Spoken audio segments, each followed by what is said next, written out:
opini secara pribadi. Sebelumnya tadi Pak Luhut mengatakan ada tim baru namanya perubahan perilaku. Alhamdulillah saya tergabung di relawan tersebut. Jadi saya tahu persis apa yang diagendakan. Insya Allah besok itu agendanya menjadi imun, iman, dan aman. Dan saya berjumpa dengan langsung. Jadi kalau tugas saya sebagai dokter itu adalah keliling ke lapangan langsung, Bang Arni. Dan mungkin Bang Dadi udah tahu, sering ketemu lewat Zoom. Dari bulan Maret sampai bulan Oktober. Jadi tugas dokter itu selain preventif, edukatif, rehabilitatif, dan kuratif, saya di bagian preventifnya dan edukatif dan promotifnya itu di 17 kota saya ada keliling untuk relawan. Yang pertama terkait statement Pak Daniel. Pak Dani tadi, sebenarnya Pak Dani itu secara tersirat, saya tuh the point ya. Saya aku ini ada background kesehatannya ya. Jadi paham lah pasti ya 3T dan prosedural. Secara nggak langsung, secara tersirat itu Pak Dani mengakui sebenarnya ada kesalahan di bagian sistem. Terus yang kedua, sebenarnya mengakui juga ada komunikasi publik yang harus diperbaiki oleh KSP. Secara nggak langsung oleh Pak Muldoko. Dari sini saya langsung ngomong, mungkin Pak Muldoko itu ingin mengatakan ada isu yang pengcovidan rumah sakit. Cuman pertanyaannya, kenapa itu tidak diutarakan dari bulan April, Mei, Juni, Juli, Agustus, kenapa harus 7 bulan? Dan harus dikatakan dari Jawa Tengah, dan dikatakan kayak, oke, kalau ada, sebutkan oknumnya. Jangan sampai membuat masyarakat ini menjadi bingung dan menduga-duga. Jadi isu pengcovidan pasien, itu saya sudah debat habis-habisan dengan berbagai akun anonim Mbak Dani ya. Jadi tugas saya kalau di sana relawan, saya sudah debat dengan sharing gitu, mengenai isu pengcovidan, edukasi bahwa ini ada oknum. Cuman yang terjadi adalah gara-gara statementnya Pak Muldoko itu jadi mengeneralisir seolah-olah semua rumah sakit begitu. Itu yang pertama. Jadi mungkin buat KSP ataupun seluruh jajarannya, komunikasi publik itu harus diperbaiki Mas Dani. Gitu ya. Tidak apa-apa ya Mas Dani ya. Kritik kan boleh ya, freedom of speech. Nanti takutnya saya habis ini kritik didoxing lagi. Jadi yang pertama itu terkait juga dari Februari. Sebenarnya kalau komunikasi publik kita lihat, saya duduk di kursi ini di tempat yang sama, jamnya pun saya masih ingat saya ngomong pada itu 11 kurang 10. Saya juga mengatakan ada komunikasi publik yang patut diperbaiki saat itu oleh Kemenkes yang mengatakan sembuh 6 pon-pon, terus ya ada yang mengatakan corona nggak akan masuk Indonesia. Itu adalah bukti bahwa ada sesuatu yang salah di sini, komunikasi publik. Dan itu harus diperbaiki, terserah mau didengarkan atau enggak, monggo. Nomor 2 adalah terkait statementnya Bang Zul, hormat, saya salut, jarang banget ada seorang keluarga pasien yang berani langsung mengatakan seperti itu, jadi saya harus applause, ini applause banget dari follower saya semua. Anda langsung berbicara dengan data, dan ditanggapi juga oleh RS Musina, dan ternyata kesalahannya ada pada input data di Dinkes. Jadi sebenarnya seperti ini. Ini kita tidak perlu menyalahkan ya, karena tadi kalau kita lihat, itu menyalahkan semua. Ini udah 7 bulan, mau Oktober. Kalau kita menyalahkan, nggak ada endingnya. Sistem yang harus diperbaiki mungkin buat Mas Dani bisa disampaikan ke teman-teman adalah big data, Mas.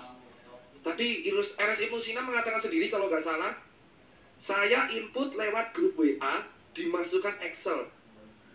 Halo, ini COVID. Buat dibuat sebuah sistem nasional yang kalau input langsung real time. Sudah bulan ke-7, datanya nggak bisa real time. Ini kan jadi masalah. Data yang tidak bisa real time, itu akan menjadi prosedur perbedaan data antara Dinkes setempat dengan provinsi dan dengan pusat. Dan itu diakui juga loh oleh Prof Wiku. Pada waktu itu saya kalau salah 4 hari lalu, Prof Wiku mengatakan ada, maaf datanya nggak bisa real time. Jadi yang Jabar lagi agak meroket, mungkin masukinya segitu, mungkin bisa direvisi Pak. Nah ini permasalahannya ada pada data. Ada pada data. Jadi data di sini itu kan harusnya di era COVID seperti ini perbaikan bagi kita semua bahwa ternyata Indonesia belum bisa merapikan data COVID dari nasional database antara Sabang sampai Merauke dan melaporkannya lewat grup WA dan Excel. Excel loh Pak, itu Excel loh, input pribadi, itu kayak Harusnya kan bisa diperbaiki. Rumah sakit itu sudah melakukan sesuai prosedur. Jelas, karena kalau semua rumah sakit tidak melakukan sesuai prosedur dan sampai melanggar, itu sanksinya banyak. Satu, gak akan dapat klaim jelas. Rugi Pak Nopo. Boh, gaji dokternya gak apa, godong boleh. Kedua, tentu ada indikasi hukum kalau tidak sesuai prosedur. Jadi otomatis rumah sakit sudah defend di situ. Nah, datanya inilah yang menjadi krusial. Kalau input datanya aja manual dan itu dikejar-kejar oleh waktu, ayo cepet toh, ini pasiennya nunggu-nunggu terus. Pasiennya nunggu-nunggu terus, ayo swabnya cepat. Mumet Pak yang petugas swabnya Pak. Ya, saya orang lapangan soalnya. Jadi perbaikan data. Terus yang berikutnya yang saya soroti adalah budaya minta maaf. Itu yang harusnya krisis di sini. Mungkin Bang Ani bingung ya, kok bisa Dokter Tirta statement gitu. Saya di lapangan udah keliling dari Jabodetabek semua ke Bali. Saat Hamin satu sebelum Jering dijemput Bui, saya sempat ditelepon oleh Pak Gedo dan ditelepon oleh istrinya. Terus ke Surabaya, tahu konfliknya seperti apa di sana, lalu ke Tuban bersama kawan-kawan ada Dr. Alfian, ke Jogja, semua kotanya, ke Solo, Semarang, nyebrang, diskusi dengan Pak Ganjar, DM sampai telepon-teleponan. Lalu saya ke Bandung, rahasia klub sendiri Pak. Jadi sebenarnya itu budaya minta maaf Pak. Itu yang hanya diharapkan pasien. Bok nek salah ngaku sudah. Jangan berbelit-belit, salah, lempar sana, lempar sini. Benar kan Bang Sul ya? Minta maaf itu wajib. Nah, tapi proses hukum tetap kita jalankan. Nah, maksudnya di sini jangan, kan sudah jelas rumah sakit sesuai prosedur, terus pasien sesuai prosedur, swab 2 kali negatif. Saya masih ingat dulu itu buat tanggal berapa ya Mas? Bulan? Nah, 2 kali swab negatif baru bisa keluar. Otomatis ternyata dua-duanya negatif, tapi keluar di medsos positif. Rumah nggak dikunjungin ya? Tidak. Nah, ini yang menjadi presiden buruk karena COVID-nya dianggap aib. Nah, harusnya di sini kalau bisa Dinkes setempat evaluasi. Kok bisa salah input datanya? Kilaf kah? Atau mungkin lagi ngantuk, kurang kopi itu. Nah, diklarikanlah dengan pasien. Jangan langsung apa-apa defend dulu gitu. Itu yang menjadi presiden buruk bagi masyarakat. Terus yang berikutnya terkait dengan statementnya adalah solusi. Solusinya saya setuju dengan Bang Daniel dan Pak Nazar. Dr. Nazar senior saya, jelas saya langsung hormat adalah rumah sakit bertindak karena adalah regulasi Permenkes. Lalu pasien tidak mendapatkan komunikasi yang seharusnya. Apa sih protokol COVID? Apa sih protokol pemulasaran jenazah? Penolakan jenazah itu sudah terjadi dari April. Kita ingat video ambulan di Banyumas tuh dilempar batu, saya masih ingat dan saya nge-repost itu. Dan sekarang di Oktober masih ada kejadian yang sama. Berarti problemnya adalah bukan nyalain masyarakat, tapi kita balik logikanya. Kenapa masyarakat masih denial sistem kayak seperti ini? Berarti ada sesuatu yang aneh. Apakah cara penyampaian komunikasi kita yang salah, atau mereka yang nggak tahu? Kenapa masyarakat sampai menuduh mengcovidkan? Itu berarti harus digali. Berarti ada penyampaian yang miss antara Permenkes ya tadi ya Dr. Nazar. Belum tahu probable itu apa. Terus kenapa semua probable harus dimakamkan secara pemulasaran? Karena itu sejatinya bukan tugas nakes yang edukasi Pak. Bukan tugas jubir rumah sakit juga. Itu adalah tugas pejabat publik yang bekerja di Kementerian Kesehatan dan tugasnya KSP untuk menyampaikan itu ke masyarakat dengan bahasa yang mudah dimengerti. Tapi sejauh ini yang kita dapatkan hanya 3M. Itu faktanya. Karena saya di lapangan seperti itu. Saya ke lapangan edukasi di daerah Cilincing, Nuwun Sewu, di daerah Wonokromo dan Kosambi. Saya edukasi, pakai masker Mas. Saya masih ingat bulan September diludahin saya Bang. Serius diludahin. Mana tahu orang-orang di sini atau yang di lapangan duduk di atas pejabat diludahin seperti diludahin. Diginiin saya.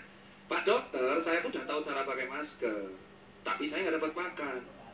Gimana saya mau beli masker saya nggak dapat makan? Pusing kan saya. Ketika saya ngadu, saya dibilang data dari mana itu? Nah ini data dari mata kepala saya sendiri. Nah terjadi di sini kan berarti ada apa? Denial dari masyarakat. Dan akhirnya masyarakat menyalahkan siapa? Nakes. Karena mereka menganggap nakes itu digaji, bisa melayani masyarakat. Padahal mereka nggak tahu insentifnya nakes saja ketahan. Rumah sakit merugi. Dan mereka nggak tahu protokol pemulasaran ini kan dari WHO diturunkan ke Permenkes dan ini. Jadi ada jembatan komunikasi lagi.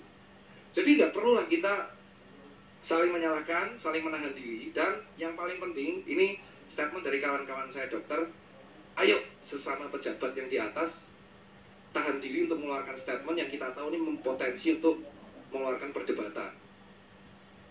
Jadi Pak Muldoko kan jujur kepala staf KSP ya, ketika mengeluarkan isu mengcovidkan, walaupun ada komanya, beliau harusnya tahu ini akan mengeluarkan spekulasi. Harusnya ketika ada aduan, alurnya adalah aduan kritik saran ini juga belum jelas. Jadi kan tadi Mas Dani mengatakan, kalau ada yang salah, ayo diadukan. Aduannya juga harus jelas, di-share di medsos. Kalau kamu ada isu rumah sakit kayak Bang Zul, adunya kemana, terus prosesnya gimana, ininya gimana. Gak perlu ada drama di medsos. Capek drama di medsos, Pak. Karena yang diserang pasti nakes dan akun ID, Pak. Saya tuh lihat sendiri loh, ID Jakpus, itu isinya sampai hujatan semua, Pak. Yang capek itu akun ID. Jadi kalau bisa, kalau memang edukasinya bagus, alur komunikasinya juga pengaduannya tentang kritik dan saran itu diperbaiki. Jadi kembali lagi, kalau pertanyaannya, benarkah semua pasien meninggal di COVID? Jawabannya nggak benar. Saya bisa jawab, karena dijawab semua. Tetapi kalau ada oknum, itu harus penting. Dicari siapa oknumnya, rumah sakit mana, dinkes mana, orangnya siapa, sebutkan di media. Termasuk oknum yang saya Oh, dapat.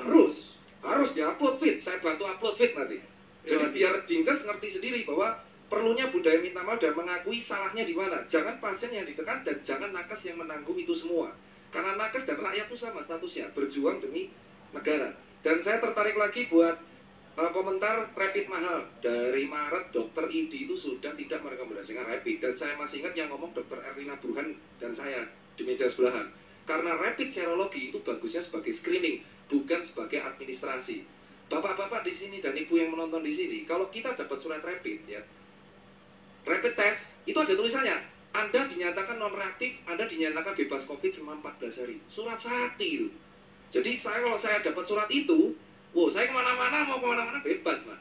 Pertanyaannya, wong jelas-jelas itu screening, kok bisa dijadiin surat sakti? Logikanya, sudah tahu bahwa swab PCR itu lama, itu problem di Pekanbaru tadi. Karena swabnya lama, lab PCR-nya lama, maka terjadi kepending, delay sistem, datanya delay, berantakan semua. Berarti harusnya diperbaiki mana? Swabnya diperbanyak. Nah, kenapa nggak dari awal swabnya diperbanyak? Maka usulnya adalah 3T yang dikatakan Pak Luhut tadi, test, tracing, treatment. Itu harus diperjelas yang di test tracingnya. Kita fokus di treatmentnya, karena tes tracingnya diperketat. Jadi makanya apresiasi juga harga 900.000 turun sekarang swab dan sekarang rapid kalau nggak salah harga 95.000 dan tapi ini harus diaudit. Kok bisa di awal 600 sekarang menjadi 95? Jadi harus akan ada panitia harusnya yang audit. Terakhir kesimpulan. Jadi dari sini COVID itu baru. Semua pasti akan kaget. Jadi kita nggak bisa menyalahkan kayak A salah, B salah, semua kaget. Tapi kesimpulannya adalah semua pihak harus berhati-hati untuk mengeluarkan statement. Terutama kalau statement itu berdasarkan katanya dan tidak ada kejelasan ini siapa. Kalau memang ada yang salah, saya tahu baca suratnya Persi, kalau nggak salah Pak Nasir nanti bisa diperkuat ya. Surat dari Persi menyatakan ini Bang, saya ingat banget. Dan Pak Tonang, Dr. Tonang yang statementnya saya kopas tuh, mengatakan kalau ada oknum, siap kok disanksi. Dan ketiga, kalau pemerintah, ini statementnya Pak Tonang, mau penguburan, kan kalau nggak salah apa-apa meninggal kecelakaan COVID, padahal ditulis meninggal kecelakaan kalau nggak jelas tetap diprobabelkan COVID, kecuali dia terbukti kecelakaan atau terbukti swabnya negatif. Itu kan terkait Permenkes. Oke, kalau memang pemerintah maunya semua datanya ini dinegatifkan, regulasinya diubah, tetapi itu melanggar regulasi WHO. Jadi PR-nya ada di Permenkes dan kita kan pelaksana ya Bang. Terus yang ketiga, kalau bisa masyarakat ini kan sudah terpecah belah, disibukkan oleh rakyat kelaparan, rakyat arus bawah dan mulai kelaparan nih, teriak nih Bang, kebagi dua konspirasi dan ini belum akhirnya ada yang pro nakes yang ada anti nakes. Di Twitter saya lihat berantem semua, ada yang pro nakes banget, ada yang nganggep ini konspirasi banget, di Instagram juga sama. Ini problemnya adalah kita butuh penenang komunikasi. Opo toh probable COVID? Apa sih pemulasaran jenazah? Dan itu langsung diutarakan. Selain 3M harus imun, iman, aman. Narasi positif, beribadah, olahraga, nutrisi, 3M. Jangan lupa pakai masker, menjaga jarak, dan mencuci tangan. Dan yang terakhir, terkait statement Pak Luhut, saya tertarik itu untuk komen karena barusan di Twitter dan saya membaca data nih Pak Karni, maaf ya, agak lama karena nahan-nahan 3 jam saya jadi agak banyak. Barusan, ini mohon, pimpinan DPR RI, 18 anggota terpapar virus corona, Selasa 6 Oktober jam 14.48. 18 anggota terpapar virus corona setelah mengesahkan Omnibus Law. Itu harusnya dibahas juga itu nanti ya di pertemuan selanjutnya. Iya kan, sudah tahu mengesahkan Omnibus Law itu akan potensi menghasilkan demonstrasi, jelas. Sekarang demonstrasi yang dihadapkan sama Sami, relawan, Tirta siap mati pasti kayak gitu. Karena ujung-ujungnya kalau demo kayak gini saya tahu pasti relawan yang suruh edukasi pendemo. Umat ya mas, bayangin Tirta suruh, ayo buru-buru tolong jaga jarak, wah so dikamplengi masa mulai mas. Di sisi lain, hari ini masuk pimpinan DPR RI 18 anggota terpapar virus corona setelah Omnibus Law. Padahal gara-gara Omnibus Law harusnya tahu demonstrasi. Terus Pak Luhut tadi mengatakan, saya tertarik banget yang isu lingkungan, karena saya baca berita dari salah satu media terkenal, 35 investor global surati pemerintah RUU Ciptaker rusak lingkungan. Adapun itu semua adalah ASR, Actiam, Aviva, BMO, Boston, Christian Support Church. Dan ini ada di media bang. Dan sampai saya cek juga, ada statement dari guru besar UGM, hukum, ahli hukum UGM Zainal Arifin Mohtar mengungkapkan bahwa RUU Cipta Kerja dibuat dengan proses formil yang bermasalah. Ini yang ngomong ahli hukum UGM. Jadi ada sesuatu yang benar. Urgensinya di mana? Kenapa disahkan di kala pandemi? Itu permasalahan kami para nakes. Belum pilkada. Pilkada emang aman. Emang aman bang, dirajakan. Tapi hajatannya bang, semua orang kalau kampanye pasti buat hajatan dangdutan. Sementara orang buat konser nggak boleh. Sementara dokter berjuang mati-matian, rakyat kelaparan, beli masker nggak bisa. Ini orang dangdutan. Dan kemarin bukti viral banyak loh bang. Di Tegal viral, di Pasuruan viral, di Medan Waterboom viral. Kan kontradiktif bang. Di Jakarta PKL kalau buka dibungkus bang kursinya, di Bekasi kafe buka digerebek. Sementara pilkada selalu ada kampanye.